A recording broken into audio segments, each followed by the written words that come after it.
आज हम जिनसे बात करने जा रहे हैं उनके जीवन का फ़लसफ़ा क्या है।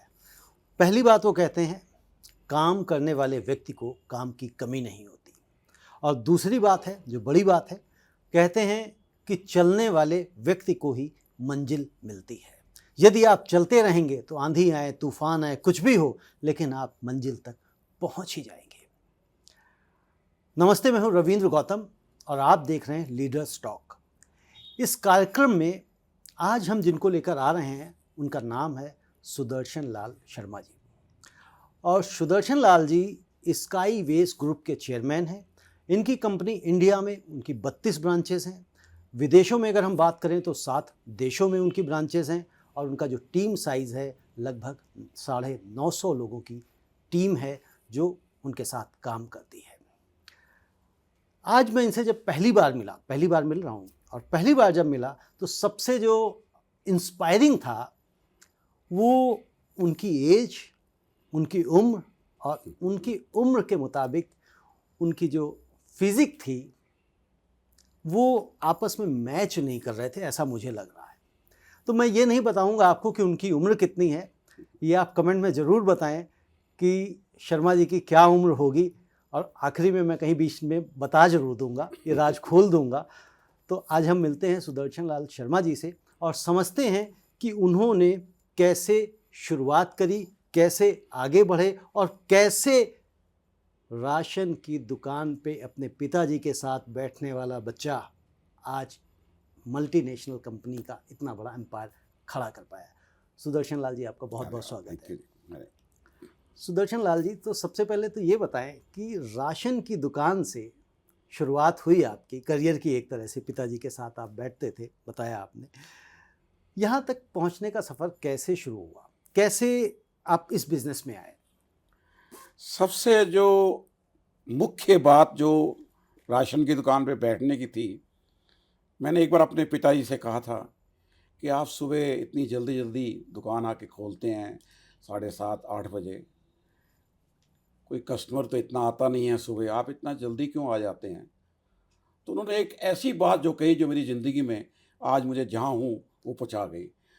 उन्होंने कहा कि बेटा, शिव जी की गद्दी पे अगर हम बैठ जाएं, टाइम पे बैठ जाएं, तो बरकत आती है।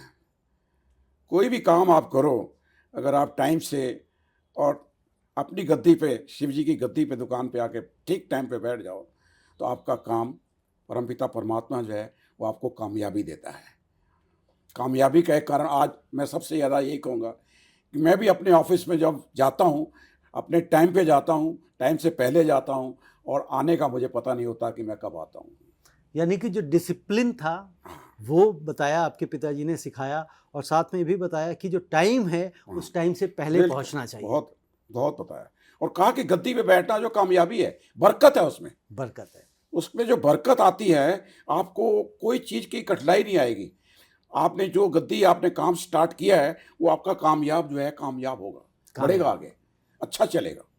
ये आपने अच्छी बात कही, और मैं समझता हूँ इससे जो दर्शक कार्यक्रम को देख रहे होंगे उनको समझना होगा कि जब भी वो चाहें। अच्छा, एक चीज़ इसके साथ साथ मैं पूछ ही लेता हूँ कि ये सिर्फ और सिर्फ जिसका अपना बिजनेस है, जिसका अपना काम है, उसी के लिए टाइम पे पहुँचना जरूरी है, क्योंकि शिव जी की गद्दी तो उसी व्यक्ति की हुई, या एम्प्लॉयज़ के लिए भी जरूरी है, या उससे फ़ायदा है? टाइम जो होता है, टाइम एक बड़ा इंपॉर्टेंट चीज़ है ज़िंदगी के अंदर। कामयाबी, जिन लोगों ने टाइम की वैल्यू को समझा है, उनकी कामयाबी जरा अनिश्चित नहीं होती है, निश्चित हो जाती है।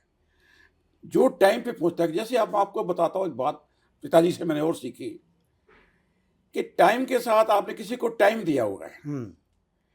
एक छोटा एग्जांपल उन्होंने लिया कि मैंने किसी से पैसे उधार लिए जी, और मैंने उसको टाइम दे दिया कि मैं उसको 4 दिन के बाद दे दूंगा, ठीक है, और मैं 4 दिन के बाद उसको पैसा नहीं दे सकता।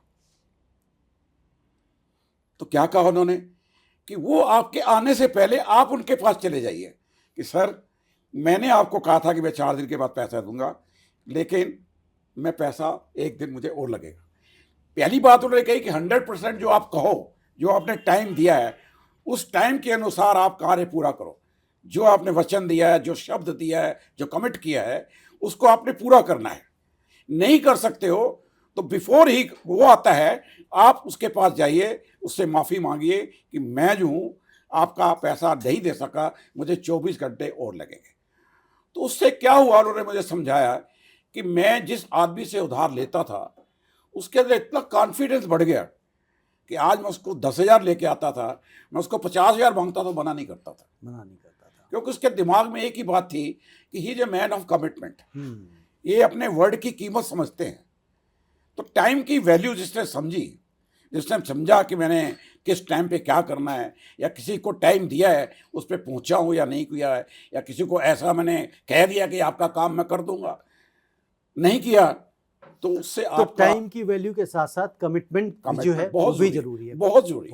तो जाहिर सी बात है, राशन की दुकान से सीधे आपने अपना बिजनेस कार्गो में तो नहीं आ गए होंगे, तो उसके बीच का सफर कैसा रहा?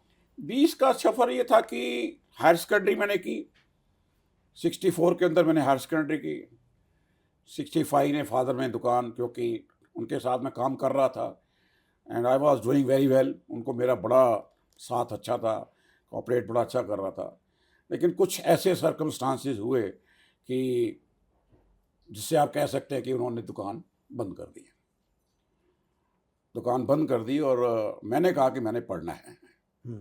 ये भी उनको एक बड़ा झटका था कि मैंने कहा जी मैंने आगे पढ़ना है, क्योंकि मेरे मन में आ गया था कि दुकान पे बैठ के आदमी की इतनी ज़िंदगी जो है वो इतनी, मेरे हिसाब से लाइफ जो है वो इतनी अच्छी नहीं होती है, क्योंकि हर वक्त आप यू आर बिज़ी, दुकान पे बैठे रहें, काम करते रहें, कोई सोशल लाइफ नहीं है, कहीं जा नहीं सकते, 7-8 बजे दुकान खोल दो, रात को 7-8 बजे तक बैठे रहो, तो आपकी कोई पर्सनल लाइफ या सोशल लाइफ नहीं बनती है, आप और किसी चीज़ की तरफ ध्यान नहीं दे सकते जी। तो मेरा था कि मैं जरूर पढ़ूंगा। तो हमने क्या किया कि हम उस टाइम दिल्ली में दाखिले बंद हो चुके थे, और मैं और मेरा एक दोस्त, वो भी उनकी दुकान थी, और क्या नाम है उनका बिजनेस था उनका भी, और मैं एक दिन बैठे, मैंने कहा यार चलो सुबह गुड़गांव चलते हैं, क्योंकि मैं पता लगा था कि 31 अगस्त तक जो है गुड़गांव में 5 रुपये 10 रुपये कोई लेट फीस के साथ अभी दाखिला हो रहा है।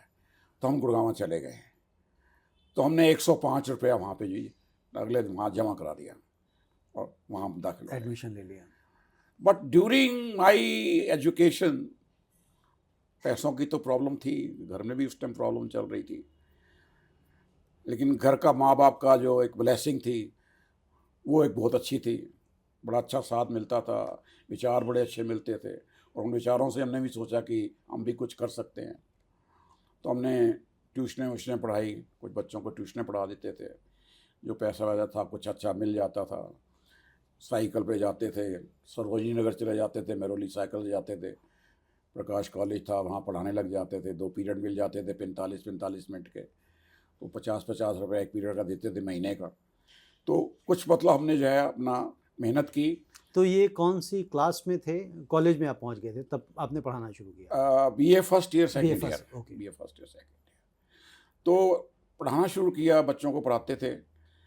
तो जो लाइफ थी थोड़ी सी डिफ़िकल्ट तो थी, बट प्रॉब्लम भी आती थी, थोड़ा कई बार ही निराश भी हो जाते थे, क्योंकि एक बार याद आ रहा है मुझे कि जब मेरा BA फाइनल का एग्ज़ाम था, हमें रोल नंबर लेना था, तो रोल नंबर लेने के लिए आपको पहले क्लियरेंस सर्टिफिकेट लेना पड़ता है अकाउंट डिपार्टमेंट से कि आपने सब पैसे दे दिए हैं, जमा करा दिए हैं। तो उस टाइम थोड़ा सा कुछ प्रॉब्लम थी, पैसे नहीं थे, हम ऐसे ही बैठे हुए थे, लेकिन हो गया, परमपिता परमात्मा की तरफ से काम हो गया और हमने रोल नंबर ले लिया। मतलब आपने कहा जैसा शुरुआत में बताया था ना, जो चलता रहता है उसके लिए रास्ते नहीं रुकते। तो हमने फिर सब डिफ़िकल्टियों के साथ हमने जो है BA हमने पास कर लिया। तो जब BA कर लिया, ग्रेजुएशन कर ली, तो ग्रेजुएशन करने के बाद फिर क्या आपने जॉब की तलाश की? ग्रेजुएशन के बाद हमारे, आपको बताया जैसे मैंने कि हमारे ब्रदर इन लॉ वो जापान एयरलाइन में काम करते थे जी। He was at a very senior post, he join Japan airline 1965 and I am talking 1969, 68-69। तो उस टाइम उन्होंने देखा था कि मैं साइकिल पे जाता हूँ, इतना भाग दौड़ करता हूँ, इतनी मेहनत करता हूँ, रात को 11 बज जाते हैं, साइकिल पे आते हैं, सरोजनी नगर से होश खास आके क्लास लेते थे, सुबह 7:30 बजे होश खास क्लास लेनी पड़ती थी जी। तो उन्होंने कहा कि आप इतनी अगर मेहनत कर रहे हैं तो आप जो है हमारे कार्गो डिपार्टमेंट, कार्गो लॉजिस्टिक है, इसमें अगर इतनी मेहनत करोगे तो आप की कामयाबी थोड़ी सी आसान हो जाएगी, आसान भी हो जाएगी, और उस कामयाबी का जो बड़ा भी है। हाँ। तो हमने ₹200 पे एक उन्होंने हमें एक कंपनी में कहा कि यहाँ पे ट्रेनिंग ले लो आप। तो उस ट्रेनिंग में जनपथ के ऊपर 44 जनपथ के ऊपर LC चमन एंड कंपनी थी। तो हमने उनके पास साल जो है पूरा कस्टम का काम, डॉक्यूमेंटेशन जो था, कैसे डॉक्यूमेंटेशन करते हैं, कैसे कस्टम की क्लियरेंस होती है, क्लियरेंस के बाद एयरपोर्ट पे माल कैसे जाता है, हैंडओवर कैसे होता है, एयरलाइन को कैसे करते हैं, तो हमने सीख लिया एक साल। तो उसके बाद हमें जो है एकदम जीना एंड कंपनी से ऑफ़र आ गई कि आप आ जाइए। तो हमें ₹325 में उन्होंने अपॉइंटमेंट लेटर दे दिया as a cargo assistant. Cargo assistant का अपॉइंटमेंट मिल गया। ₹325 ₹325 पर मंथ में। ठीक है जी। तो वो हमने काम किया वहाँ, बड़ा लगन से काम किया, बड़ा लगन से सीखते थे। वहाँ हम इतनी मेहनत करते थे कि लोगों को कई बार डॉक्यूमेंटेशन का पता ही नहीं होता था क्या है, डिक्लेरेशन क्या साइन कर रहे हैं, क्या रिक्वायरमेंट है, क्या कंप्लाइंसेस हैं। अब किसी कस्टमर के पास जाना है, अगर कस्टमर को आप यही नहीं बताओगे कि आपको, क्योंकि कस्टमर एजेंट क्यों रखता है, यानी कि आप एज एन एजेंट जो है अपने कस्टमर को पूरी तरह से गाइड करते थे कि किस तरह के पेपर्स की ज़रूरत है, आप साइन क्यों कर रहे हैं। क्योंकि कस्टमर चाहता है कि मेरा जो एजेंट है हर चीज़ मुझे बताए और मुझे कोई किसी प्रॉब्लम ना आए, मेरी शिपमेंट जो है डेस्टिनेशन पे विदाउट एनी हर्डल पहुंच जाए। मेरा बाहर जो है अगर शिपमेंट उसको टाइम पे नहीं मिलेगी तो आई में फेस सो मेनी डेफिनेटली। तो शर्मा जी, जब आपने जीना ज्वाइन की, वो कितने साल आपने वहाँ गुजारे? अराउंड 5 years, 5 ईयर, 5 साल गुजारे। और 5 साल आपकी जो शुरुआती वहाँ पे सैलरी थी वो आपने शायद मुझे बताई थी ₹325। ₹325। तो जो ₹325 से आपने शुरुआत करी थी, वो जो खुशी थी, यानी कि एक तरह से पहली जॉब थी उस समय के टाइम के अनुसार, हाँ, वो सैलरी अच्छी थी। सैलरी अच्छी थी। तो उस कंपनी में जब आपने ज्वाइन किया, क्योंकि पहले आप पढ़ा रहे थे, ट्यूशन्स ले रहे थे, क्लासेस ले रहे थे, तो आपको किस तरह का सेटिस्फेक्शन फील हुआ कि नहीं, मैं जो पहले काम कर रहा था, यानी कि जो पढ़ाने का पार्ट टाइम, उससे मैं बेहतर पोजीशन पे पहुंच गया? सेटिस्फेक्शन बहुत अच्छी हुई। द रीजन बिहाइंड कि जब आप मार्केट में जाते हैं, लोगों से मिलते हैं और लोगों को देखते हैं कैसे काम कर रहे हैं और कैसे आगे बढ़ रहे हैं, तो एक कॉन्फिडेंस लेवल आपका जो होता है वो बढ़ जाता है। 4-5 आदमियों के बीच में आप बैठे हैं, आप बात कर रहे हैं, वो तो बहुत अच्छी बात कर रहे हैं लेकिन आपको पता ही नहीं है। आपको इन्फीरिटी कम्प्लेक्स आ जाता है कि यार कि they are so knowledgeable person, इतनी अच्छी नॉलेज है उनकी, इतना काम कर रहे हैं, मेहनत कर रहे हैं। तो वो लेवल जो था, कॉन्फिडेंस लेवल बढ़ता गया और कॉन्फिडेंस लेवल से जो इंटरेस्ट था, जॉब के अंदर जो इंटरेस्ट था, डेवलप होता गया, वो थोड़ा सा बहुत ही बढ़ने लगा। थोड़ा नहीं, बहुत बढ़ने लगा। उसमें लगा कि यहाँ पे अगर मैं काम करूँगा, अगर मेहनत करूँगा, हार्ड वर्क करूँगा, कंसंट्रेट अच्छा करूँगा और लर्न करूँगा एवरी डे, अपने काम की मेरे पास जो है वो थोड़ी सी प्रोफेशनलिज्म होना चाहिए। अगर मैं थोड़ा काम सीख जाऊँगा और मेरे पास कमांड होगी काम की, सर्विस देने का मुझे पता होगा, तो वो लेवल जो था दिन ब दिन बढ़ता गया। वो ऐसा बढ़ता गया कि जो हमारे मैनेजर थे वहाँ पर, उनकी आंखों में हम जो है कि अच्छे मतलब वर्कर की नज़र में आ गए, आंखों में आ गए। उन्होंने हमें बड़ी इतनी इज्जत दी कि कस्टमर जब आते थे वो कहते थे यार SL के पास भेज दो, मेरा नाम SL से कहते थे, SL के पास भेज दो और किसी को पास भेजने की जरूरत नहीं है। सुदर्शन चक्रधारी के पास, बल्कि जो खुद भी ही था, सुदर्शन। जो भी था, मतलब ये था कि हमारे मैनेजर को भी इतना कॉन्फिडेंस था कि इफ़ एनी कस्टमर जो है आएगा तो SL के पास नॉलेज है, उसके पास गाइडेंस जो एडवाइस करेगा वो ठीक होगी, वो ठीक होगा, यानी कि कस्टमर को नॉलेज से आप कन्विंस कर सकते हैं। Customer will be happy happy कि यार मैं जिस आदमी से मिला हूँ वो आदमी काम को जानता है, काम को समझता है और मेरे काम को वो ठीक ढंग से करेगा। सुदर्शन जी, बात आपने भी शुरुआत करी इस उसमें कि सीखने की बात कही, तो जिस वक्त आप वहाँ पे लगे थे, ज्वाइन की थी कंपनी, क्या उम्र रही थी आपकी? आप कह सकते हैं कि 22 साल, 21 साल, 22 साल। मैंने पहले ही कहा था कि मैं बता दूंगा बीच में उम्र, तो जैसे अब आप 78 वर्ष के हो चुके हैं, तो 78 वर्ष की उम्र में सीखना इम्पोर्टेंट है या अब आपको लगता है कि नहीं, मुझे सीखने की कोई आवश्यकता नहीं, मैं सब आता है? देखिए, सीखने की तो बात है कि सारी ज़िंदगी भी आप सीखते रहो तो आप हर चीज़ के मास्टर नहीं बन सकते। ज़िंदगी में जितनी मर्ज़ी किताबें आप पढ़ लें, जितना मर्ज़ी, अभी ट्रेड हमारा ऐसा है, हर दिन कोई ना कोई चेंज होता है, हर दिन लॉ चेंज होता है, हर दिन कंप्लाइंस चेंज होता है। अगर आप अप टू डेट नहीं हैं हर चीज़ में अपडेट नहीं है, आप पीछे रह जाएंगे। आपको ये नहीं पता कि कल क्या होने वाला है, आप पीछे रह जाएंगे। पीछे रह जाएंगे। आप आज के बारे में और कल के बारे में दोनों क्या हो रहे हैं उसके बारे में आपको अपडेट करना पड़ेगा। मार्केट कहाँ जा रही है, कैसे जा रही है, इंडिया के अंदर क्या पॉलिसीज हो रही हैं, इंडिया बढ़ रही है नहीं बढ़ रही है, उसकी इकॉनमी कैसे चल क्या रही है, चैलेंजेस आ रहे ठीक हैं, है, क्या क्या कंपटीशन आ रहा एक्सपोर्ट के है। अंदर प्रॉब्लम आ रही हैं, क्या इंपोर्ट के अंदर प्रॉब्लम आ रही हैं। तो सुदर्शन जी, क्या हम ये कह सकते हैं, आप कह सकते हैं कि भाई सीखना बंद तो जीतना बंद? बिल्कुल, मैं इस चीज़ से बड़ा सहमत हूँ कि हर दिन आदमी को कुछ ना कुछ सीखना पड़ता है। Every day you have to learn new thing.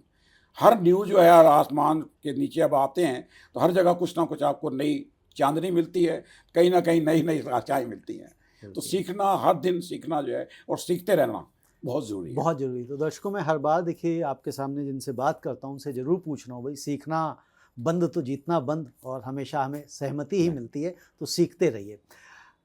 फिर इसके बाद आई थिंक आपने कंपनी 5 साल करने के बाद आपने कौन सी कंपनी ज्वाइन करी? मैंने दालमिया सीमेंट भारत लिमिटेड का यूनिट है गोवन ट्रैवल, गोवन वो मैंने नवंबर 75 में ज्वाइन ज्वाइन किया। किया। तो वहाँ आपने जो शुरुआत करी, किस पोजीशन से शुरू करी? मैं assistant manager cargo. Assistant manager cargo. और कितने वर्ष वहाँ पे काम किया आपने? वहाँ मैंने किया है वो 14-15 साल किया था। अच्छा, 14-15 साल, यानी कि काफ़ी लंबा समय आपने गुजारा। मतलब वहाँ पे कामयाबी भी बड़ी अच्छी रही, क्योंकि जो मुझे प्रोग्रेस मिली और जो मुझे मेरी वहाँ ग्रोथ हुई वो भी बड़ी एक अच्छी है। मेरे काम करने का तरीका, मेरे काम करवाने का तरीका, मेरा स्वभाव जो था, नेचर जो थी, कैसा मैंने वहाँ एनवायरनमेंट कल्चर क्रिएट किया, वो एक ऐसा कल्चर क्रिएट किया, ऐसे एनवायरनमेंट क्रिएट किए कि लगता था कि सब एक ही हैं, फैमिली है एक, फैमिली सब मिलजुल के काम करते थे, कोई किसी को ना नहीं करता था और हर एक आदमी की इज्जत होती थी और सीखने की कोशिश करता था। वो भी ये चाहते थे कि हम आगे बढ़ें, ज़िंदगी में बढ़ना है, तो मैं उनको ये कहा करता था कि आपको सीखना पड़ेगा, आपको मेहनत करनी पड़ेगी। तो यानी कि सब जगह आपका एक मेन फोकस रहा hard work learning is the pay. Key to success. So hard work is the key to success. तो जैसे आपने कहा कि आपने वहाँ पे इन्वायरमेंट क्रिएट किया, बट आपने जो कंपनी ज्वाइन की थी वो एज एन असिस्टेंट मैनेजर करी थी, तो आपको ऐसा कैसे मौका मिला कि एक आप वहाँ पे इन्वायरमेंट क्रिएट कर सकें? नंबर वन, आपको जो है आपकी परफॉर्मेंस जो होती है वो परफॉर्मेंस कैसी है, आपका वे ऑफ वर्किंग कैसा है, आपका एटीट्यूड कैसा है, आपका अंदर टीम स्पिरिट है या नहीं है, क्योंकि अगर टीम स्पिरिट नहीं है तो काम करना बड़ा मुश्किल हो जाता है। तो जो भी स्टाफ वहाँ पे था, हमने ऐसा एक कल्चर क्रिएट किया कि एक तो एक दूसरे की इज्जत, रिस्पेक्ट, रिगार्ड बहुत ज़रूरी है। अगर कोई मेरे से जूनियर है तो मैं ये नहीं समझू कि वो जूनियर ही है। अगर आपके दिमाग में ये करके रखोगे कि आई एम द बॉस, तो बॉस नहीं होता, आपको लीडर बनना पड़ता है, आपको एग्जाम्पल बनना पड़ता है। जैसे मैंने कहा कि लड़के ने कहा कि काम नहीं हो रहा, मैंने कहा छोड़ दो, मैं करूँगा, तो उसके दिमाग में आ गया देखो यार हमारा मैनेजर है और वो कहता है मैं आ रहा हूँ, 1 मिनट नहीं लगा उसने, आप काम छोड़ दो मैं आ रहा हूँ। तो उनके दिमाग में भी आ गया कि यार यहाँ पे काम करना पड़ेगा और काम को काम ही समझना पड़ेगा। अगर मैं काम को काम नहीं समझूंगा तो मेरा नाम जो है वो बदनाम हो जाएगा। तो वो चीज़, कल्चर, एक ऐसा एनवायरनमेंट क्रिएट की गई कि हर आदमी की इज्जत पहले करे, हर एक आदमी कोशिश करे छोटे से सीखने वाला बड़ा सीखे, बड़ा जो है छोटे से भी सीखने वाला बने, और उनको ऐसा बनाए कि आपने आगे बढ़ना है। आप यहीं नहीं है, क्लर्क नहीं है आज, कल आपको भी सीट पे, मेरी सीट पे बैठना है, तो आप अपना उसी हिसाब से काम करिए कि मुझे आगे बढ़ना है। Don't remain clerk as clerk, try to upgrade yourself, and you can only upgrade अगर आप अपनी नॉलेज को, अपने ज्ञान को, अपने काम को अच्छी तरह समझेंगे, कस्टमर को अच्छी तरह समझाएंगे। उसके लिए आपको मेहनत बहुत करनी पड़ेगी, तभी नेक्स्ट लेवल मिलेगा। बिल्कुल आप ठीक कह रहे हैं। तो जो आपको पहला प्रमोशन हुआ उसमें तो आपको साल भर, 1.5 साल, 2 साल लगा होगा?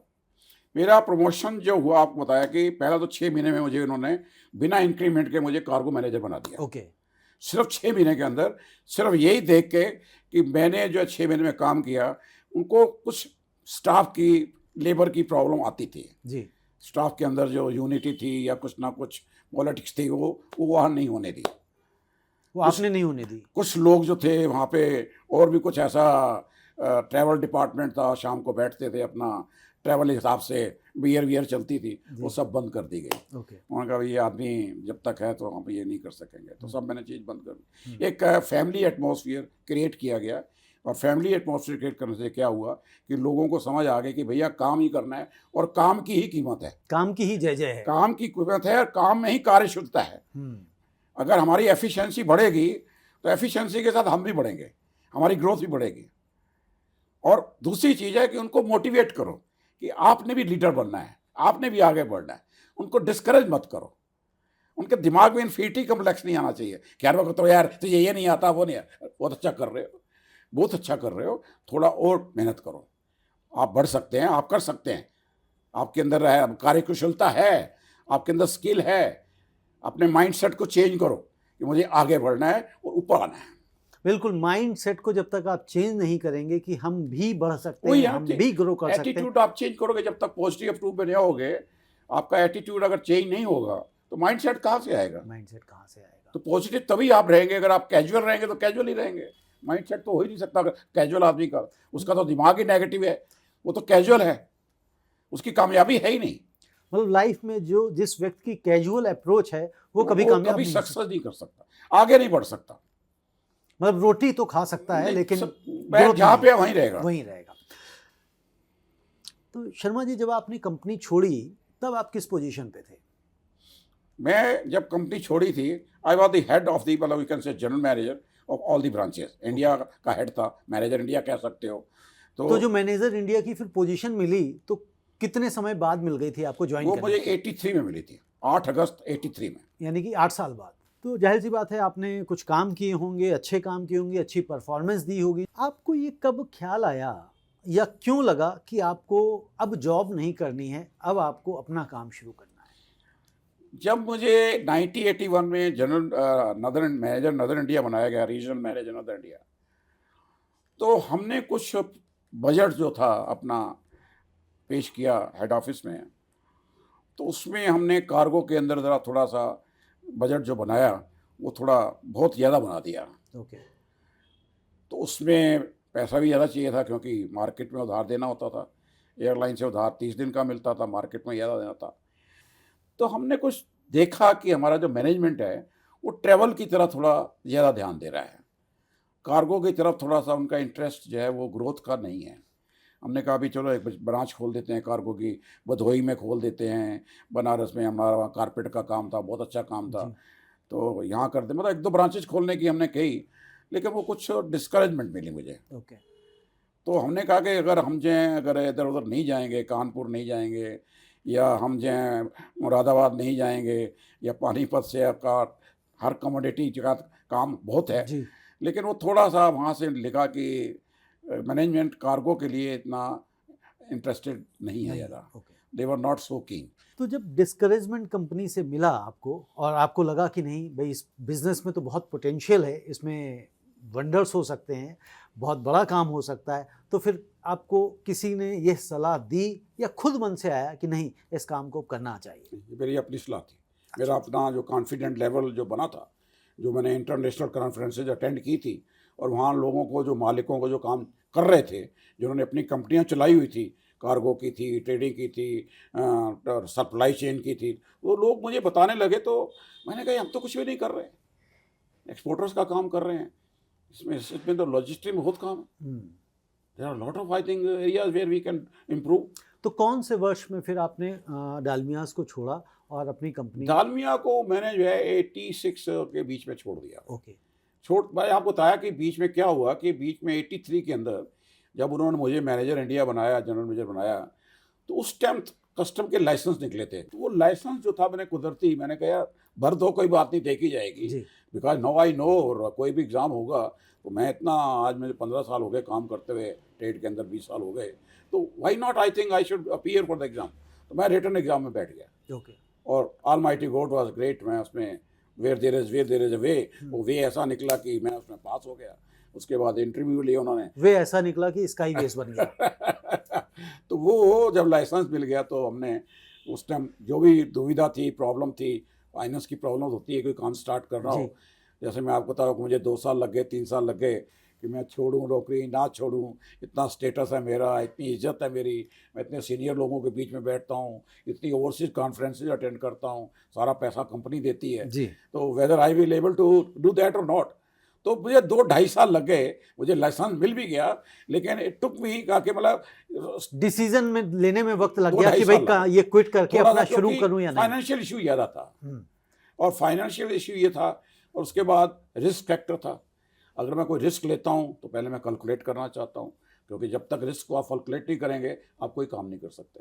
लोग हैं रिस्क ले लेते हैं लेकिन उसको कैलकुलेट नहीं करते, और जो आदमी कैलकुलेट रिस्क करता है, कैलकुलेटेड करता है, वो थोड़ा सा सफल होता है, और हानि होने के नुकसान जो हैं, जो नुकसान होने के कम होते कम हैं। होते हैं। तो जैसे कहा जाता है कि नो रिस्क नो गेन, तो उसमें जब अगर किसी मान लीजिए नया कोई काम शुरू कर रहा है, जो बडिंग एंटरप्रेन्योर्स हैं, जो आपकी स्टोरी सुन रहे हैं, देख रहे हैं, उनको आप क्या कहना चाहते हैं कि भाई किस तरह से रिस्क को कैलकुलेट करें? देखिए, पहले तो मोस्ट इम्पोर्टेंट ये है कि आप जो काम करना चाहते हैं उसके बारे में आपकी कितनी नॉलेज है, आपको कितना कॉन्फिडेंस है। जी जैसे कोई प्रोडक्ट आप बेचना चाहते हैं और प्रोडक्ट का पता ही नहीं कि कैसे बनता है, फैक्ट्री में मैन्युफैक्चरिंग कैसे होती है, उसके अंदर A to Z असेसमेंट कैसे करते हैं, असेंबलिंग कैसे करते हैं, प्रोडक्ट नॉलेज अगर नहीं है तो आप सेल नहीं कर सकते।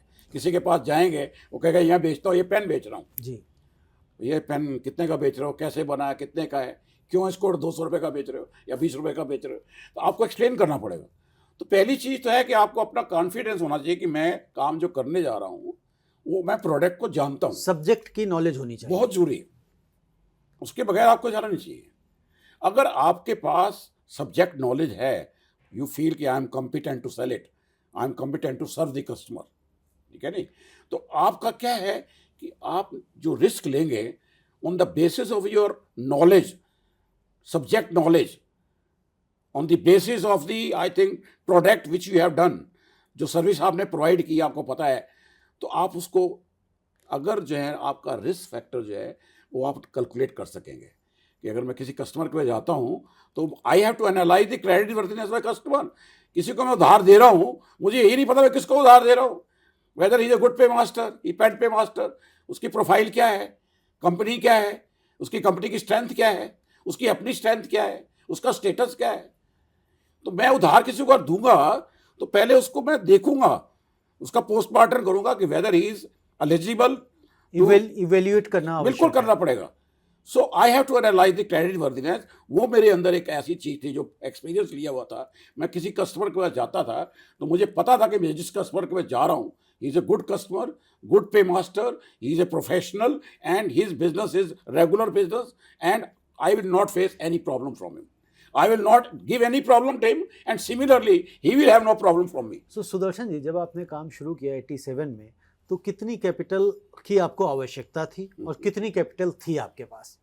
देखो, कैपिटल की कोई लिमिट ही नहीं होती, नहीं, बट फिर भी कहीं ना लेकिन कहीं ये है एक कि बेस लाइन तो चाहिए। जो आदमी 10-15 साल नौकरी करके निकला है उसको क्या मिलेगा, पीएफ ईएपीएफ मिलेगा, ग्रेजुटी मिलेगी, क्या मिलेगी, तो 4-5 लाख उस टाइम तो बहुत ही चीज़ थी, ठीक है। तो 4-5 लाख रुपए जो भी थे उसमें हमें आइटा भी अप्लाई करना था, इंफ्रास्ट्रक्चर भी दफ्तर के लिए उसी हिसाब से बनाना था। 83 का 2 टेबल वाला काम नहीं चल सकता था, ठीक है। मार्केट में जैसे आपको बताया कि बैंक से भी सुविधा मिल गई।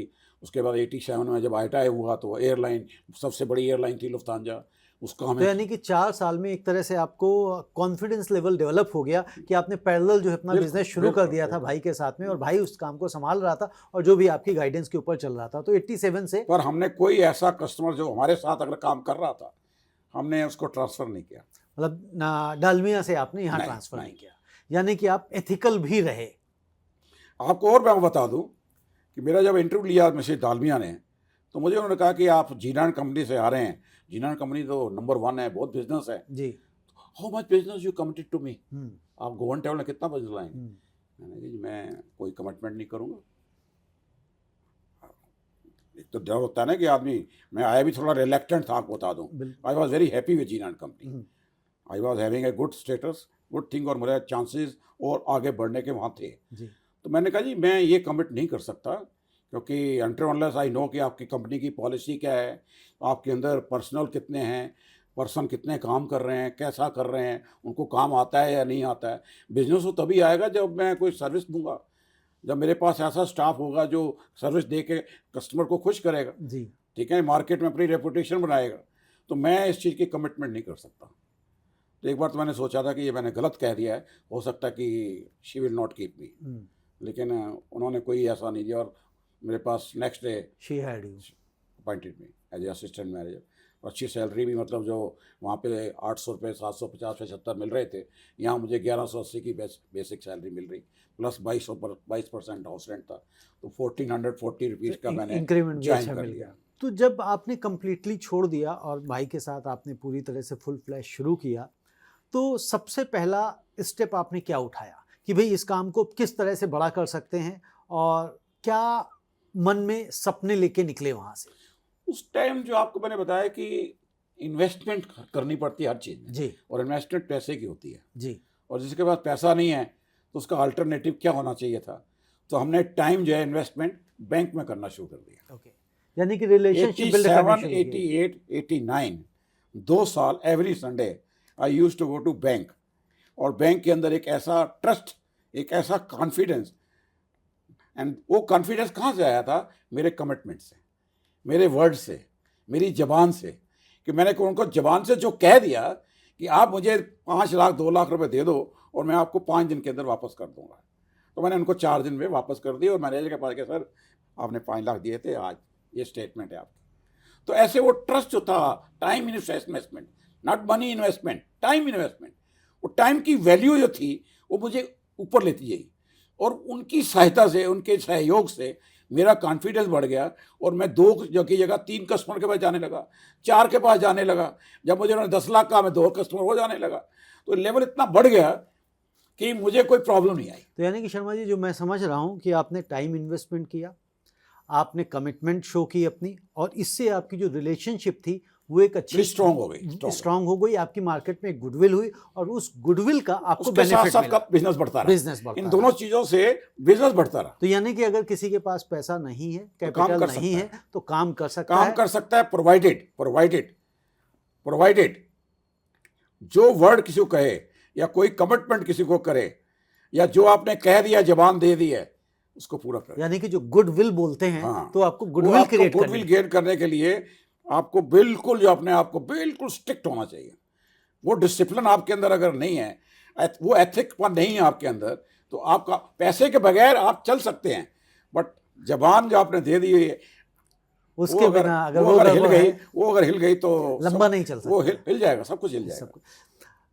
सुदर्शन जी, जैसे आपने बताया कि वो 83 से ब्रदर ने शुरू करा दिया था आपने काम 2 डेस्क के साथ में, और 87 में आप फुल फ्लैश आ गए। जैसे मैंने पूछा था कि भाई जब वहाँ से आप निकले थे तो क्या सपना लेकर निकले थे कि इस कंपनी को मैंने कितना बड़ा बनाना है? सपना देखिए, जब आदमी निकलता है, जहाँ तक मेरे सब्जेक्ट की, मेरे काम की और मेरे प्रोफेशन की जो थी, आई वॉज वेरी कॉन्फिडेंट जी। लेकिन छोड़ने के बाद जब आदमी को दिमाग में आता है कि पैसा नहीं है, कोई मेरी एफडी नहीं है, या मेरी कोई प्रॉपर्टी नहीं है, कोई ऐसा सोर्स नहीं है, तो वो थोड़ा सा डिस्टर्ब करता था।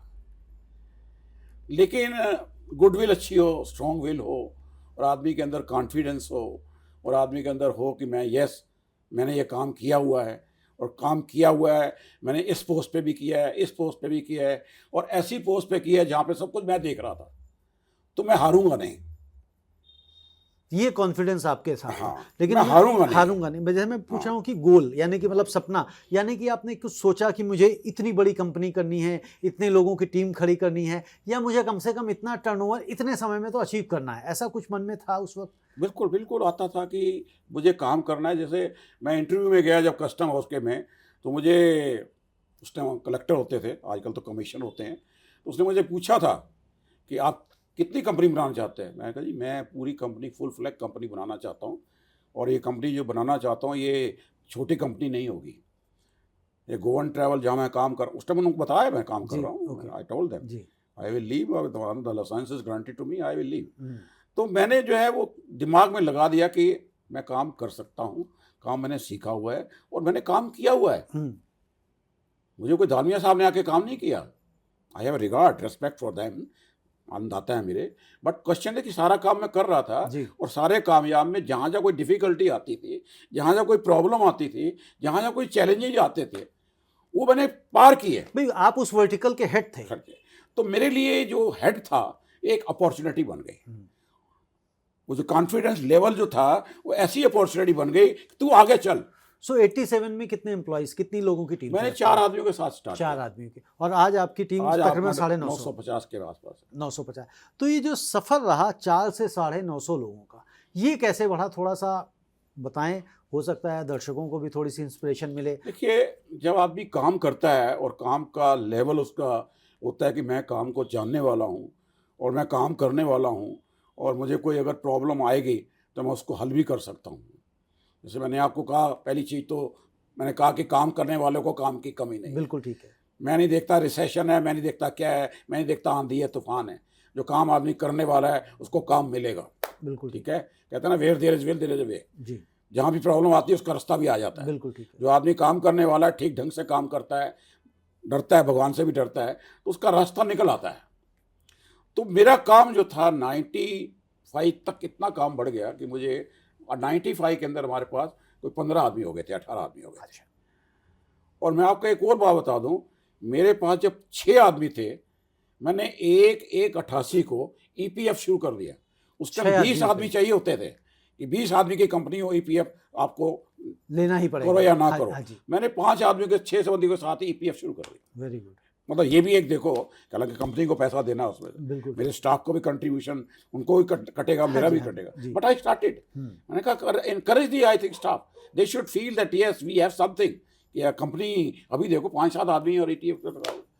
तो मेरा लेवल जो था इतना बढ़ता गया, और जब हमारे पास 15-20 आदमी हो गए और बढ़ने लगे, तो एज टोल्ड यू कि तो मैं इसको 3-4 फेज में ले लेता हूँ, यानी कि 5-5 साल में। तो 88 से जब आप 1993 5 साल कंप्लीट किए, तब कितनी टीम हो गई थी आपकी? हमारे पास उस टाइम 25 आदमी हो गए। यानी कि 15 से 25 हुए 25 5 साल में, और फिर अगर 5 साल और हम लेते हैं 98 में, बढ़ते ही गए। उसके बाद तो ऐसा है कि 96 के अंदर 95, between 96 my son, elder son, he joined also. Okay. तो उसके बाद हमारा लेवल बहुत ही बढ़ गया था। ओके। तो हम जो हैं, क्या नाम है कि नेहरू प्लेस की जगह हमें छोड़नी पड़ी, क्योंकि पूरा दफ्तर भी हमने ले लिया था, उसके 3 कैबिन भी ले लिए थे, 2 टेबलों से सारा दफ्तर हमने 1000 स्क्वायर फीट का, 15,000 कहाँ पे 3,000 किराया था, 15,000 किराए पे हम ले रहे थे। तो वो जगह हमें छोटी पड़ रही, वो भी कम पड़ गई। तो हमने वो छोड़ दी, मतलब, और तो नेपाल पर चले। सुदर्शन जी, जो सबसे बड़ा जंप आपको कंपनी में लगा, यानी कि जो कहते हैं ना एक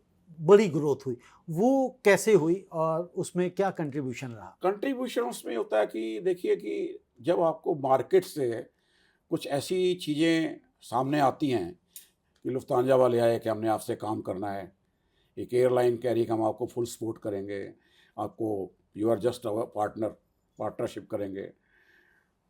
ये जो सहयोग आदमी को जब मिलता है, जब आदमी को मार्केट से एनकरेजमेंट मिलती है, फाइनेंशियल सपोर्ट मिलती है।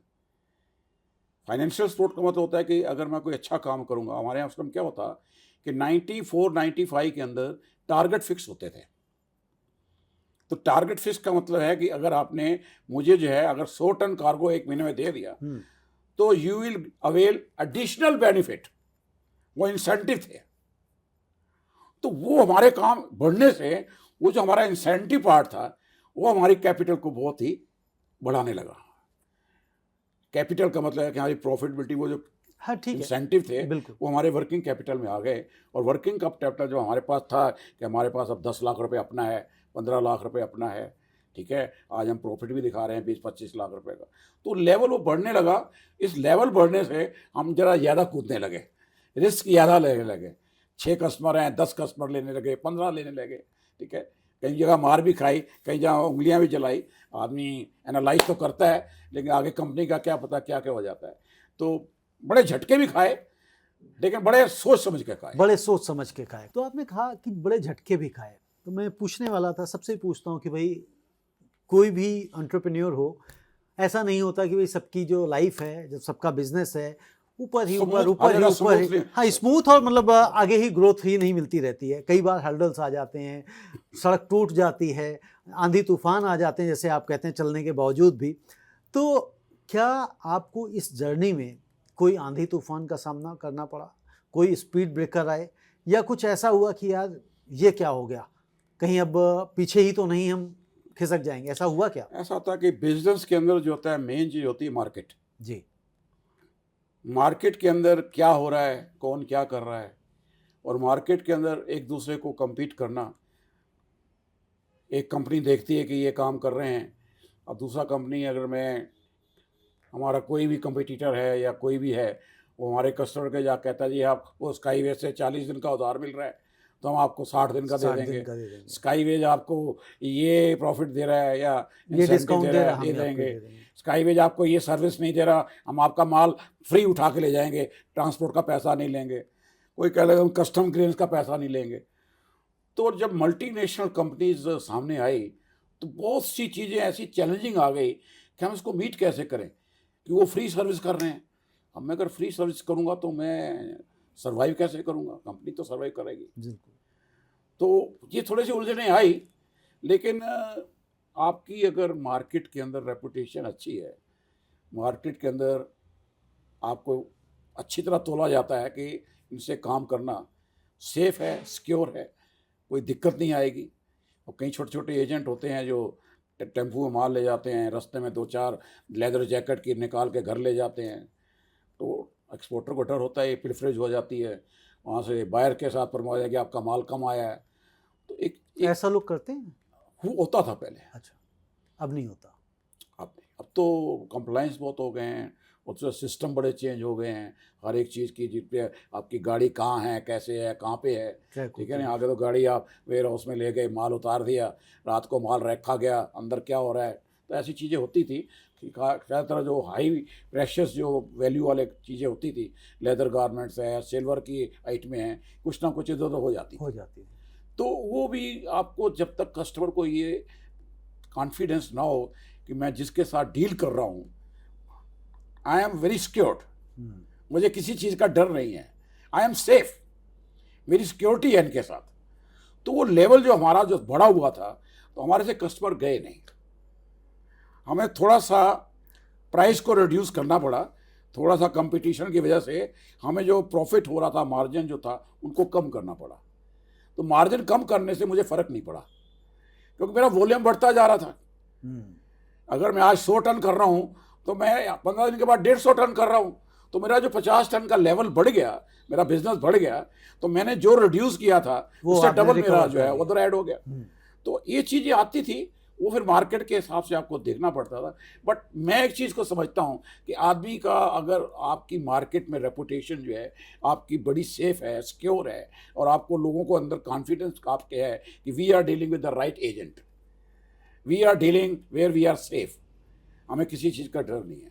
नंबर 2, हमारी जो शिपमेंट है टाइम पे बायर के पास पहुंच जाएगी, जो ये कहते हैं उसी हिसाब से पहुंचा देते हैं। वो ये नहीं कि 100% पास हो जाते थे, वो 4% ठीक है, हर्डल्स तो आ जाती। कहीं भी रीजन होते हैं, जहाज में अब 25 दिसंबर है, फ्रैंकफर्ट एयरपोर्ट पे बर्फ ही बर्फ पड़ रही है और फ्लाइटें नहीं जा रही, तो क्या करोगे। सो बट कॉन्फिडेंस लेवल जो था अमंग द मार्केट वो बड़ा अच्छा था। ऐसी सिचुएशन में क्लाइंट भी है, कस्टमर भी, वो भी समझता है कि भाई अगर भाई बर्फ पड़ रही है तो जा ही नहीं सकता। तो मैं सर भाई वो चाहता हूँ कि आप कस्टमर के साथ कोई भी 19-20 है, फेयर रहिए, आप उसके पास कोई उसकी नोटिस में लाइए। बिल्कुल, आप उसके साथ जितनी ट्रांसपेरेंसी रखेंगे, जितनी इंटरेक्शन अच्छी होगी आपके साथ, जितने आप क्लियर होंगे, उतना फायदे में रहेंगे, उतना दोनों को फायदा होगा। आपको समस्या का 50% समस्या वही हल कर दे, वही हल कर दे कि सर अगर ये नहीं हो रहा आप ऐसे कर लो। तो वो चीज होती है, छुपाए नहीं कुछ ना। मैंने कहा ना, हाइडिंग एंड अवॉइडिंग। हाँ, कस्टमर से कभी हाइड नहीं करना चाहिए, कस्टमर को कभी अवॉइड नहीं करना चाहिए, सामने उसको फेस करो, और आप फेस करेंगे आप उतने मजबूत होंगे, उतने स्ट्रॉन्ग होंगे, आपका कॉन्फिडेंस लेवल और बढ़ेगा, और मार्केट में आपकी रेपुटेशन जो है अच्छी होगी। मैं आपसे ये पूछूं कि अगले गोल्स क्या हैं स्काईवेज के, उससे पहले मैं पूछना चाहता हूं कि व्यक्ति को, क्योंकि आपने तकरीबन 20 साल नौकरी करी है, 20 साल जॉब करी है इस काम को शुरू करने से पहले, तो 15 साल नौकरी की और 40 साल मुझे यहाँ, 15 साल, 41 साल यहाँ भी हो गए। 8 तो अगस्त को 1900 ये जो अभी गया हमारे 40 साल पूरे 40 साल हो गए। तो सुदर्शन जी, व्यक्ति को जॉब करना चाहिए या बिजनेस करना चाहिए? क्या प्रेफरेंस होना चाहिए लाइफ में? मैं ये उन युवाओं के लिए पूछ रहा हूँ जो आज की तारीख में नौकरियों के लिए भटकते हैं और सिर्फ उनकी इच्छा होती है कि मुझे नौकरी ही करनी है, और कई बार किसी काम को छोटा या बड़ा भी समझते हैं। देखिए, आज का जो टाइम है, अगर मैं आज की बात करूं, आज इतने सोर्सेज हो गए हैं, इतना आपका एक्सपेंशन इतनी हो गई है, इतनी चीज़ें बढ़ रही हैं। और अगर आप अपने हिंदुस्तान के अंदर अगर आप देखें तो हमारे हिंदुस्तान की इकॉनमी जैसे अब 5वें नंबर पे आ गए हैं, अब दूसरे नंबर पे, तीसरे नंबर पे भी आ जाएंगे। क्या फ़र्क क्या रह गया है? आज हमारी इकॉनमी 4 को टच कर रही है, 4 बिलियन को टच कर रही है, जी। ट्रिलियन को टच कर रही जी। है। जापान की 4.4 ट्रिलियन को टच कर रही है, जी। जर्मनी की 4.2 बिलियन को टच कर रही है। जी। तो हमारा अंतर 4 और 2 में बिल्कुल थोड़ा सा रह गया है। जी। और जिस हिसाब से गवर्नमेंट काम कर रही है, जिस हिसाब से हमारा इंफ्रास्ट्रक्चर बढ़ रहा है, जिस हिसाब से इन्वेस्टमेंट यहाँ पे आ रही है, और जिस हिसाब से जो लोग इन मैन्युफैक्चरिंग पढ़ रहे हैं, और गवर्नमेंट इतना उनको इंसेंटिव दे रही है, productivity link incentive scheme PLI दे रही है, जी। इंसेंटिव के अंदर बहुत फ़ायदा कर रही है। आप कोई फैक्ट्री लगाते हैं तो आपको 25% आपको टैक्स देना पड़ता है। आज वो कहते हैं ये आप फैक्ट्री लगाओ, 15% टैक्स देना पड़ेगा, आपको इंटरेस्ट रेट कम हो जाएगा। तो बहुत सी बेनिफिट, प्रॉपर्टी लेनी है, ज़मीन लेनी है, फैक्ट्री लगानी है। तो there are lot of I think areas where open है। हम आज इतना मतलब एक्सपेंड हो गया हमारा देश कि बहुत काम बढ़ रहा है। तो आदमी को पहली चीज़ है कि कोई भी अगर दिमाग में आता है, आज लोग जो हैं, अब ये स्टार्टअप आपने देखा है कि स्टार्टअप इतना बढ़ गया है। हमारे ट्रेड के अंदर लॉजिस्टिक में आगे वुमेन नहीं थी। मेरी कंपनी में कम से कम 100 लड़कियां हैं। ओके। ठीक है, यहीं पे दिल्ली में ही। जी। मतलब आज एम्पावरमेंट इतनी बढ़ गई है, वुमेन की एम्पावरमेंट बढ़ गई है, स्किल लेवल इतना बढ़ गया है, हर एक आदमी अपने आप को अपलिफ्ट कर रहा है, हर एक आदमी आगे बढ़ने की कर रहा है। और आज सबसे अच्छी बात है कि हर एक आदमी चाहता है कि मैं काम करूं, अपना काम करूं। बट कई जगह है, आपकी बात सही है कि चीज़ें ऐसी भी हैं जहाँ पे आप करना चाहते हैं, लेकिन पहली चीज़ है कि आपका माइंड सेट क्या है, आपने माइंड के अंदर आपका माइंड स्ट्रॉन्ग है या नहीं है, आपका थिंकिंग लेवल कितना है, कॉन्फिडेंस लेवल कितना है।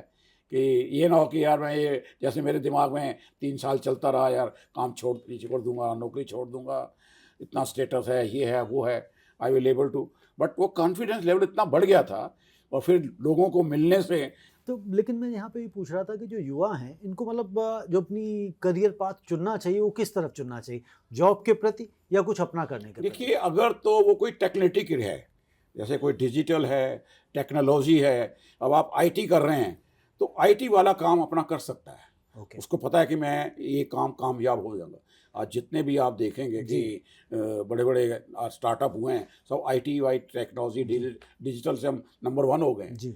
लेकिन अगर आपने उसको BA पास किया है, तो BA पास वाला उसके पास कोई टेक्निकल नॉलेज नहीं है, उसका दिमाग वो ठीक है, अगर फैमिली बैकग्राउंड अच्छी है। शर्मा जी, आपने भी तो BA पास करी थी। नहीं, हाँ, मैंने BA पास करी, बट फिर then I came in specific line and I became I don't say I became the master of that line, because still I have to learn. Still there are a lot of global things are happening. जी। We are not, I think, parallel to those, I think, things. But एक चीज में पड़ गया मैं, और तो यानी कि अगर और कोई चीज में मैं क्लर्क बना, नौकरी बनी, क्लर्क ही लगा ना। जी। जी। 325 रुपए का मैं क्लर्क ही बना। जी। लेकिन वो लेवल जो मेरा काम करने का लेवल जो था, जो कॉन्फिडेंस लेवल था, वो मेरा जो बढ़ता गया, और उस कॉन्फिडेंस लेवल से मेरे दिमाग में माइंड सेट जो था वो चेंज हो रहा था। और जब मैं इंटरनेशनल ग्लोबल लोगों के साथ मिलने लगा तो मेरे दिमाग में आ गया कि। तो शर्मा जी, मैं आपकी बात से समझ रहा हूँ कि यदि व्यक्ति बिजनेस करना चाहता है, चाहे उसने BA भी पास क्यों ना करी, कर सकता है। सबसे पहले उसको सीखना चाहिए, ठीक है ना? बिना आपको कह रहा हूँ कि अगर आपको प्रोडक्ट की नॉलेज नहीं है, आप जिसको सर्व करना चाहते हैं, क्या सर्विस, किस प्रकार की सर्विस है, और उसको बिजनेस के लिए अपना माइंडसेट डेवलप करना होगा mindset कि हाँ भाई, मुझे जॉब नहीं करनी, बिजनेस करना है, और उसके लिए भी उसको एक पाथ तैयार करना पड़ेगा, तभी उसको बिजनेस करना there is a will, there is a way. चाहिए। अगर आपकी विल स्ट्रांग है, विल स्ट्रांग पावर है, तो आप आपको कुछ भी कर रास्ता सकते हैं। नजर आएगा, आपको रास्ता रास्ता बनेगा। जी। कहते हैं ना, चलना है जो चलता है, मैं चलता ही रहूं निस दिन, कभी मंजिल तो आएगी, मेरी हर सांस तेरी है, मुझे मंजिल पहुंचाएगी। अगर मैं चलूंगा और माइंड सेट में, दिमाग में चलना है और मैंने कामयाब होना है, चाहे रास्ते में आंधी आ जाए, तूफान में नहीं डरूंगा। शर्मा जी, एक चीज़ और बताइए सफलता के लिए सबसे ज़्यादा क्या जरूरी है, भाग्य या कर्म?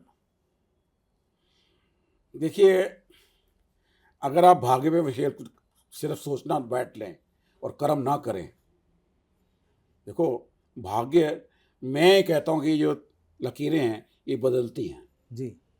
आपकी सोच से बदलती हैं, आपके कर्म से बदलती हैं।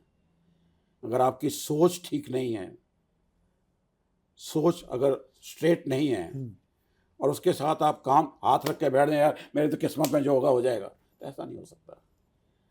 कर्म जो हैं वो आपके भाग्य को भी, ये लकीरों को बदला देते हैं। बदल सकते हैं। अगर आपके कर्म में लिखा हुआ है, थोड़ा लिखा हुआ है, लेकिन आपने अगर कर्म करना, कार्य करना शुरू कर दिया, गीता में तो कर्म ही कहते हैं ना। अब कर्म का मतलब ये नहीं है कि कर्म तो हाथ ही है ना, ये हाथ दिए हैं तो हाथ को काहे के लिए दिए हैं? काम करने के लिए, तो काम तो करना ही पड़ेगा। अगर आप सिर्फ किस्मत पे डिपेंड रह जाएं तो वो आदमी काम ना करे। कहीं कहीं ऐसे केसेज हैं, एग्जाम्पल है कि उसकी किस्मत है, कुछ भाग्य, माँ बाप के पुराने जन्म के अच्छे कर्म होंगे, बट मेरे हिसाब से भाग्य बदलता है, टाइम के अनुसार बदलता है। लोग कहते हैं कि भाग्य लिखे होते जब मैं पैदा हुआ था, उस टाइम मेरे कर्म, उस टाइम मेरी क्या था आत्मा के अंदर, कौन सी आत्मा मेरे अंदर आई थी, उसकी आत्मा जो अच्छे कर्म वाली थी तो अच्छे भाग्य हो गए, और उसके बाद मैंने अच्छे कर्म शुरू कर दिए, काम मैंने अच्छा करना शुरू कर दिया, लोगों की सेवा करनी शुरू कर दी, लोगों की भला करना शुरू कर दिया, किसी को बुरा नहीं कहा, किसी का बुरा नहीं सोचा, किसी की कंप्लेंट नहीं की, किसी को मैंने आज ये नहीं कहा यार तुम अच्छे नहीं हो, गंदे हो। तो यानी कि ये बिल्कुल तय हो गया कि कर्म किए बिना आपको सफलता नहीं मिलेगी, भाग्यवादी ना बने। कर्म इन लकीरों को बदल सकते हैं, कर्म लकीरों को बदल सकते हैं, कर्म भाग्य को बदल सकते हैं। तो यानी कि भाग्यवादी नहीं इंसान को बनना चाहिए और काम पे ज्यादा नहीं, भाग्य के ऊपर ना रहे नहीं, बट कर्म उसकी प्रायोरिटी तो कर्म होगी ना। हमारा गीता का उपदेश यही है, कर्म। भाई हम ऐसा नहीं सोच कि भाई भाग्य में लिखा होगा तो मिल ही जाएगा। मैं इस चीज में करते हैं लोग, बिलीव करते हैं, है भी लोगों की कई बातें सामने आती हैं तो कहते हैं यार देखो कोई करता नहीं पढ़ता नहीं है, देखो कोठियां बनाए बैठा है, करोड़ों की प्रॉपर्टी बनाए बैठा है, वो भाग्य ही है ना। बिल्कुल। बट मेरे हिसाब से सफलता के लिए हार्ड वर्क, कार्य जो है, कर्म जो है, वो बहुत जरूरी है। कितने घंटे व्यक्ति को काम करना चाहिए? देखो, एक तो डिपेंड करता है नेचर ऑफ वर्क। अब जैसे हमारा काम है 24 घंटे। नहीं, मैं एक जनरलाइज क्वेश्चन पूछ रहा हूं, यदि व्यक्ति को एक बड़ी सफलता चाहिए, छोटी सफलता नहीं, बड़ी सफलता चाहिए, तो कितने घंटे काम करना चाहिए? मोदी जी 20 घंटे काम करते हैं, चुस्त हैं, तंदुरुस्त हैं, मस्त हैं और व्यस्त हैं। आपसे तो छोटे ही हैं उम्र में। नहीं, वो 72 साल के हैं। नहीं, वैसे कह रहा हूँ। और 24 घंटे का 20 घंटे काम करते हैं, ये तो मानते हैं आप, ठीक है। नहीं तो काम करने का मतलब है कि देखो आपका क्या काम है, उस काम के अंदर कितने टाइम की जरूरत है, ये डिपेंड अलग अलग करता है। लेकिन आदमी को मेरे हिसाब से 10 घंटे काम जरूर करना चाहिए, मतलब कम से कम 10 घंटे, मिनिमम 10 घंटे काम करना चाहिए, तो वो कहीं ना कहीं पहुंच सकता है। उसमें ये कि आपका शरीर भी ठीक रहेगा, आप चुस्त भी रहेंगे, तंदुरुस्त भी रहेंगे, मस्त भी रहेंगे, व्यस्त भी रहेंगे, तो ये सारी चीज़ें उसमें आ जाती हैं।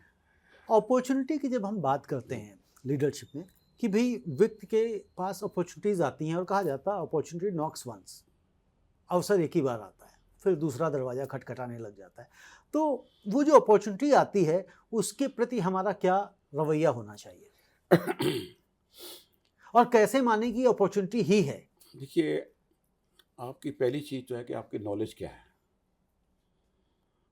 अपॉर्चुनिटी को अगर आप अपॉर्चुनिटी ना समझें, अगर आपके पास कोई कॉन्फिडेंस है और आपने अपने आप को जिस काम में लगाया हुआ है, आप उसको पूर्ण समझते हैं कि मैं उस काम में पूर्ण हूँ, तो वो जितने भी अपॉर्चुनिटी आएंगी वो उसको फेस करेगा और वो करेगा। काम करने वाला अपॉर्चुनिटी को ज़रूर जो है वो फ़ायदा उठाना चाहता है, वो मिस नहीं करना चाहता। क्योंकि अगर अपॉर्चुनिटीज़ को आप अगर फेस नहीं करोगे और आप ये नहीं सोचोगे कि मैं इसको करूं, तो आप आगे बढ़ नहीं सकते। आप कैसे आगे बढ़ेंगे? आप अपने आप को अपग्रेड कैसे करेंगे? आप अपने आप को एक्सपेंड कैसे कर सकेंगे? आप अपने आप की वैल्यू जो है कैसे बढ़ाएंगे? आपकी टर्नओवर कैसे बढ़ेंगे? तो फेस तो करना ही पड़ेगा। अपॉर्चुनिटी, देखो, चैलेंज एंड अपॉर्चुनिटी, जब चैलेंज आते हैं तो अपॉर्चुनिटी भी आती है, और जो चैलेंज को फेस कर लेता है वो अपॉर्चुनिटी भी वो फेस कर लेता है और वो करता है कि मैं आई मस्ट अवेल दिस तो अपॉर्चुनिटी। क्या मेरे सामने आई है ये opportunity, I must avail it. तो क्या हम इसको ऐसे भी समझ सकते हैं कई बार चैलेंज अपॉर्चुनिटी में कन्वर्ट हो जाते हैं? हाँ, हो जाता है, बिल्कुल हो जाता है। अगर आपने चैलेंज को, अगर आपने चट्टान को फेस कर लिया है तो आपका दिमाग भी चट्टान हो जाता है। आपने किसी प्रॉब्लम को फेस किया और उसको फेस किया चट्टान की तरह, एक ऐसा स्ट्रॉन्ग माइंड की तरह, नॉट इन्फिनिटी कॉम्प्लेक्स। आपने कहा कि yes I can do, I am efficient to do, I am professional, I know the subject, I know the product. तो जिसके अंदर ये भावना होगी वो अपॉर्चुनिटी को जरूर अवेल करेगा और करनी चाहिए। अभी आपकी कंपनी 32 ब्रांचेज इंडिया में हैं, 7 देशों में है, अलग अलग 950 एम्प्लॉइज़ हैं, 40 साल आपकी कंपनी को, 40 हो गए, 40 साल हो गए। तो अगले 10 सालों में कंपनी का विज़न क्या है, कहाँ पहुँचते हुए आप देखना चाहते हैं? देखिए, विज़न हमारा बड़ा ग्लोबल है। आज अगर हम चाहते हैं कि इंडिया के अंदर हम एयर फ्रेट के अंदर नंबर 1 है और एशिया के अंदर भी हम घुस गए हैं। अब हम हांगकांग, वियतनाम, बांग्लादेश और जैसे जैसे अपने आप को एक्सपेंड कर रहे हैं, तो हम इसको ग्लोबल कंपनी को इंटरनेशनल ग्लोबल कंपनी बनाना चाहते हैं। ओके। और इसीलिए हमने जो है अदर एरियाज़ के अंदर भी, कोरियर में, ट्रांसपोर्ट में, शिपिंग में, वहाँ पे भी हमने एंटर कर लिया है। अब वेयर हाउसिंग में जाना चाहते हैं। Room temperature, climate temperature, cargo जो है जैसे फार्मास का होता है, केमिकल होते हैं, तो उसका वेयर हाउस अलग बनाना चाहते हैं। वेयर हाउसिंग करना चाहते हैं, ठीक है। डोर डिलीवरी करना चाहते हैं, फैक्ट्री से माल उठा के शोरूम में लगाना चाहते हैं। तो एक्सपेंशन बहुत मतलब इतना बड़ा वास्ट सब्जेक्ट है ये। अभी हम कुछ नहीं, हम कह सकते हैं कि अभी हम 50% और 60% पे ही पहुँचे हैं। हमारा लेवल जो है अभी भी थोड़ा और आगे बढ़ने का है। बहुत चीज़ें हो रही हैं और आप अपने को चेंज नहीं करोगे, क्योंकि change he law of nature. अगर आप अपने आप को चेंज नहीं करते तो दूसरे आपको एक्सचेंज कर देंगे। आप अगर मार्केट में अपने आप को चेंज नहीं करते हैं तो दूसरा इतना भारी हो जाएगा, आपको एक्सचेंज कर देगा। शर्मा जी की बात सुन लीजिए, बड़ी बढ़िया पंचलाइन दे दी कि यदि आप अपने आप को चेंज नहीं करते हैं तो दूसरे आपको एक्सचेंज कर देंगे। बिल्कुल कर देंगे। आपको दूसरे नहीं करेंगे, अपनी कर देंगे। आपको कस्टमर भी एक्सचेंज कर देगा। कस्टमर कहेगा I don't want different, but आपकी अगर सर्विस जो अप टू मार्क नहीं है, आई एम सॉरी, मैंने कोई यहाँ ट्रेनिंग सेंटर नहीं खोला हुआ, मेरी शिपिंग आपने मिस हैंडल कर दी तो मैं आपको sorry, I don't want to deal with you. You are not a perfect agent. You are not an agent forwarder. You are not an international global forwarder. You don't know. तो आपको number 1 change is the law of nature, change करना पड़ेगा। और you should also no कि कल क्या होना है, कल क्या होने जा रहा है, कौन आ रहे हैं कल, और भी आ रहे हैं। बिल्कुल, कौन आ रहा है भी पता भी नहीं है, तो आपको कल का भी पता होना चाहिए। और आपको मार्केट में समुद्र में कूदना पड़ेगा। ये सारा समुद्र जितना बड़ा ग्लोबल मार्केट है, उस ग्लोबल मार्केट को समझना पड़ेगा। वो ग्लोबल मार्केट कहाँ जा रही है, कौन सी कंट्री किस दिशा में जा रही है, कौन सी कंट्री किस प्रोडक्ट में आ रही है। आज हमारी इलेक्ट्रॉनिक इंडस्ट्री नंबर 2 बन गई है। आगे 90% 98% इम्पोर्ट करते थे, आज हम 50% एक्सपोर्ट कर रहे हैं। तो चीज़ें चेंज हो रही हैं। लास्ट क्वेश्चन एक पूछना चाहता हूँ मैं आपसे, नेक्स्ट जनरेशन यानी कि आपके बच्चे, वो उनका इस बिजनेस को लेकर उनका शायद कुछ डिफरेंट व्यू होगा आपसे, थोड़ा सा शायद वो अलग सोचते होंगे, क्योंकि नेक्स्ट जनरेशन हमेशा अलग चलती है। एक छोटा सा सेंटेंस कहता हूँ, क्योंकि अपने टाइम के लीडर थे, आज बच्चे अपने टाइम के लीडर हैं। आज की टेक्नोलॉजी जो है वो हमें हो सकता है टेक्नोलॉजी में इतना, हम कई बार कहेंगे हम अनपढ़े हो गए हैं जी, बट बच्चे जो हैं आज की टेक्नोलॉजी में इतने कामयाब हैं। और उसके साथ साथ उनका काम करने का तरीका जो है, उनका जो विज़न जो है, उनका मिशन जो है, और उनका जो कमिटमेंट है, फर्म कमिटमेंट, बहुत डिफरेंट। जो काम वो करना चाहते हैं वो सोचते नहीं, एकदम रुकते नहीं हैं, मतलब सोचा करो, डू एंड डाई वाला काम है। आज के बच्चे बड़े फास्ट हैं, दिमाग बड़ा तेज है, एक्शन ओरिएंटेड है। एक्शन, मतलब बता रहा हूँ कि एक्शन एकदम मुंह से जैसे जबान निकाली है। पिताजी को कहा 500 रुपये चाहिए, चाहिए ही चाहिए, ये काम करना है तो एकदम कहा तो होना चाहिए।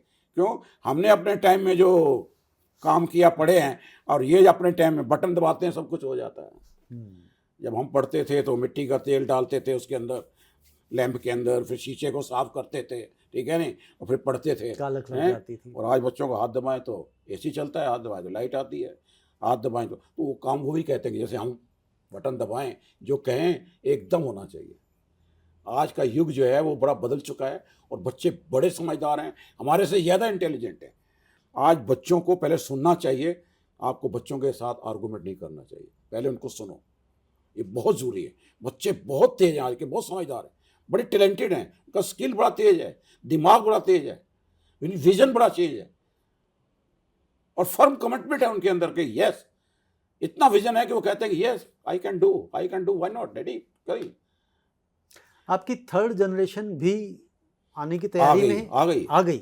मेरी पोती जो है अभी बोस्टन से ग्रेजुएशन करके आई है, उसके बाद उसने बोस्टन में 1 साल ई कॉमर्स में काम किया है, और उसको आते ही हमने पहले ट्रेनिंग के लिए अपने माई गुरुकुल जो हमारा है, ठीक है, उसमें लगा 6 हफ्ते के लिए। हमने कहा पढ़ो, स्टेट का भी पता होना चाहिए पूरा, कस्टम में क्या हो रहा है, पेपर फाइलिंग कैसे हो रही है, क्लियरेंस कैसे हो रही है, पेपरलेस काम कैसे हो रहा है, तो सारा उसको हमने पहले ट्रेनिंग के लिए भेज दिया। यानी कि थर्ड जनरेशन भी आपके साथ आ गई है, कंधे से कंधा मिला के चलने के लिए तैयार है। हालांकि मैंने कहा तो था तब था कि लास्ट क्वेश्चन है, बट मेरे दिमाग में एक और क्वेश्चन आ गया, वो भी मुझे लगता है ज़रूरी है पूछना।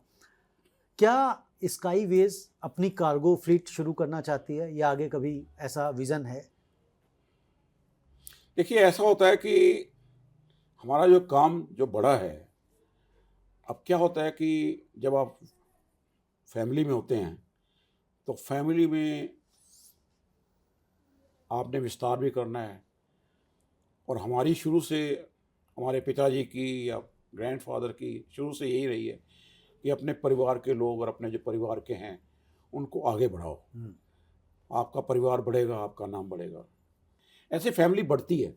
और फैमिली जब बढ़ती है तो एरिया जो होता है काम करने का एरिया भी है, शिपिंग का भी आ जाता है, जहाज़ों का भी आ जाता है। बट ये कि हमारा काम इतना है कि आज हम जो है अपनी फैमिली को एक्सपेंड कर रहे हैं, और हम बहुत कुछ कर सकते हैं।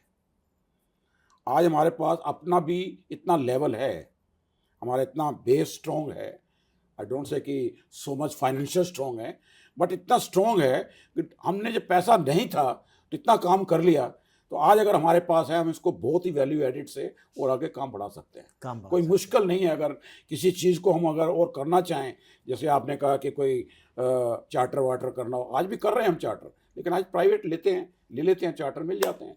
अभी हमने वियतनाम से 300 चार्टर वियतनाम से दिल्ली में किए हैं, सैमसंग के। कर रहे हैं, ही नहीं है, काम बढ़ रहा है। लेकिन अभी जो बढ़ रहा है, हम इतना इन्वेस्टमेंट एकदम नहीं करते कि जहाज हम ले लें, या वो भी नहीं है। हाँ ठीक है, अगर जब मार्केट में अवेलेबल है, मार्केट में एक चीज़ अवेलेबल है, और वो हमें मिल जाती है, ठीक है नहीं। आज हमें जो भी काम करना है, अगर सपोज करो 100 टन की शिपमेंट इकट्ठी आ जाती है, तो हमें पता है कि उसको कैसे कैरी करना है, सोर्स बन जाता है, एक कंपनी ग्लोबल बन जाती है, तो कोई मुश्किल नहीं है, कोई मुश्किल नहीं है, कोई चैलेंज नहीं है। और जो स्काईवेज है, इसी तरह से मुझे लगता है, मन स्ट्रॉन्ग कर लो, पहले अपना मन स्ट्रॉन्ग कर लो, मन का स्ट्रॉन्ग होना, और अप्रोच का पॉजिटिव होना, और प्रॉम्प्ट एक्शन होना, और उसको फॉलो करना, प्रोस्पेरिटी की तरफ अपने आप पहुंच जाओगे, अपने आप पहुंच जाओगे। धन्यवाद सुदर्शन जी, जो चर्चा रही मैं समझता हूँ बड़ी इंस्पायरिंग रही है, जो दर्शक भी देख रहे होंगे उनको भी बड़ा आनंद आया होगा, और आपकी जीवन से सीखने को मैं समझता हूँ बहुत कुछ मिलता है। क्योंकि सबसे बड़ी बात तो सीखने को यही मिल रही है कि आप 78 वर्ष की आयु में बैठे हैं, और इस वक्त भी जो आपकी एनर्जी लेवल है वो किसी भी 18 वर्ष की बच्चे से कम नहीं दिखाई देती हैं, बल्कि उससे कहीं ज़्यादा दिखाई देती हैं। वो शायद उसका कारण ये भी है कि एक्सपीरियंस आपके पास बहुत ज़्यादा ऐड हो चुका है, क्योंकि 18 वर्ष के बच्चे के पास में अनुभव नहीं होता है, तो उसकी वजह से भी जो आपकी एनर्जी लेवल है बहुत हाई है। और मेरी शुभकामनाएं हैं कि जो भी आप सोच रहे हैं वो जल्दी से जल्दी पूरी होती जाए। सोचने वाला जो सोचता है वो कोई रास्ता निकाल, कोई ना कोई रास्ता निकाल लेता है। तो बहुत बहुत धन्यवाद आपका। Helps those who help themselves. आप अपने आप मेहनत करो, परमपिता परमात्मा अपने आप रास्ता खोल देगा, रास्ता अपने आप खोल देगा, बिल्कुल ठीक बात है। तो ये थे आज हमारे साथ सुदर्शन जी, और इनकी स्टोरी आपको कितने इंस्पायर कर रही है, इनकी स्टोरी से आपने क्या क्या सीखा, ये आप हमें कमेंट बॉक्स में ज़रूर बताएं। और आपको कहाँ कहाँ हर्डल्स आ जाती हैं, कहाँ कहाँ चैलेंजेस आ जाते हैं, उस पे भी यदि आपको किसी तरह का टीम से सपोर्ट चाहिए, शर्मा जी जैसे लोगों से सपोर्ट चाहिए, तो आप हमें लिख भेजिए, हम वो सपोर्ट भी आप तक पहुंचाने का प्रयास करेंगे। धन्यवाद, नमस्ते। नमस्कार। नमस्कार।